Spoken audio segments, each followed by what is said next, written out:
What up? You'd really be surprised with how much you can do in a short amount of time as long as you're consistent.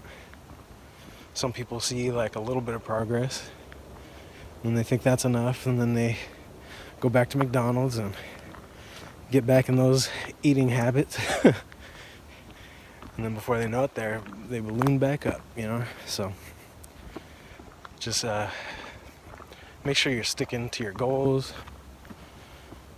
because, I mean, write them down if you need to, or put them on the calendar or something where you can see it, hold yourself accountable. But if you aren't like keeping up with goals or setting new ones, it's easy to fall back into the other BS that you were doing. So just keep yourself accountable and just stick to it. I mean, it's really that simple. I mean, it's only hard if you think it's hard. All right. Have a good one.